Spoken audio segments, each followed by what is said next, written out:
भी कहा इस बात को। तो गजेंद्र जाने जा कहाँ रही है? सड़कों पर कोई चलता हुआ मरता हुआ नजर आ रहा है? सारी लाशें अस्पताल में क्यों नजर आ रही है तुम्हें पड़ी हुई? जो जा रहा है वो अस्पताल में ही क्यों मर रहा है? अस्पताल में जो जाएगा वो मर जाएगा।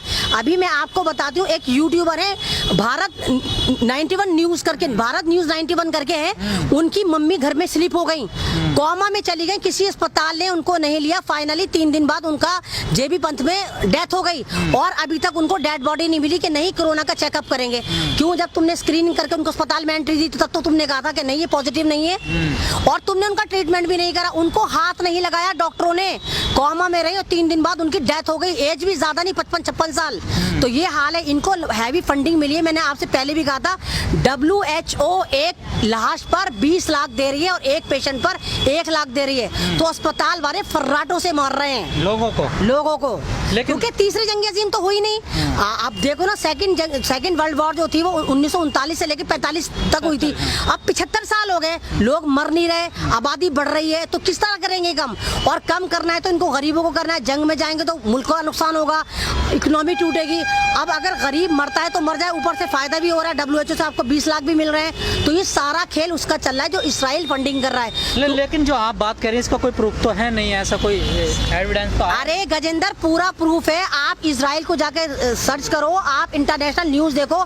इसराइल का द इकोनॉमिक्स करके मैगजीन है, उसने कहा एवरीथिंग अंडर कंट्रोल, यानी कि यहूदी कह रहे हैं सब हमारे कंट्रोल में। उसमें उन्होंने एक मैगजीन में पिक्चर छपी है जिसमें इंसान के गले में पट्टा डाला हुआ और इंसान ने कुत्ते हुए पट्टा डाल रखा है और 2 हाथ हैं। यानी पूरा WHO जो है वो 13 खानदान है यहूदियों के जो चला रहा है, वही फंडिंग करता है। तो अब ग्रेटर इसराइल बनना है। आप देखिए, अमेरिका को तोड़ दिया उन्होंने, अमेरिका तोड़ दिया, अमेरिका बर्बाद हो चुका। अब आप देख रहे हैं कहीं ट्रम्प का जिक्र आता है, ट्रम्प का बयान आता है, ट्रम्प तो खुद जमीन अंडरग्राउंड हो चुका है। तो अमेरिका बर्बाद हो चुका। अब अमेरिका की सारी पावर इसराइल के हाथ में जाएगी, क्योंकि ये आपको भी पता है और मुझे भी पता है, हम माने या ना माने, चाइना जो है इस वक्त पूरी दुनिया की सुप्रीम पावर बन चुका था। क्योंकि चाइना जंग से नहीं कर रहा था, चाइना प्रोडक्ट वॉर कर रहा था। चाइना ने पूरी दुनिया को अपना इतना आदी बना दिया कि सुई से लेके मिसाइल तक चाइना बना रहा था। लेकिन कल के 16 मिनट के संबोधन में लोग कह रहे हैं कि मोदी जी ने खूब झूठ बोला। क्या आपको भी लगता है मोदी जी ने झूठ बोला? तो मोदी जी ने सन 2014 से आज तक कोई सच बोला? उस सच का तो मुझे बता दो गजेंद्र, एक सच बता दो। मोदी जी ने बोला सन 2014 में हमारे पास 15 लाख आ रहे थे, आपके खाते में आए? किसी के खाते में आए? डिजिटल भारत बनना था, बना?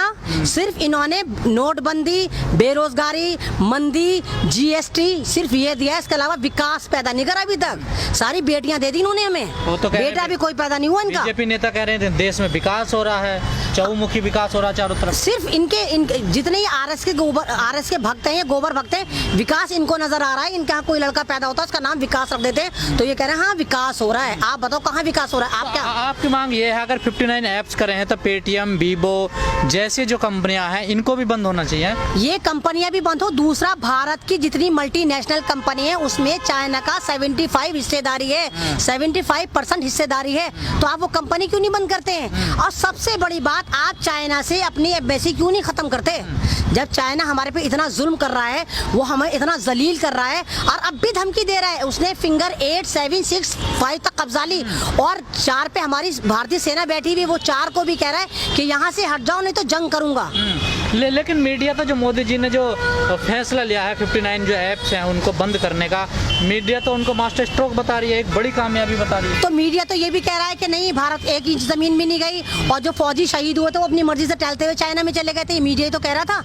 इसने तो सेनाओं की लाशों पे भी कारोबार करा है, उस पर भी राजनीति करी है, उसको भी मतलब बेचारे जान से चले गए, उनको श्रद्धांजलि तो क्या देते, उल्टा कह रहे नहीं मोदी जी की गलती नहीं है, सेना खुद ही चाइना जाकर घुस गई थी। तो क्यों सेना हमारी इतनी पागल हो गई कि चाइना जाकर घुस जाएगी?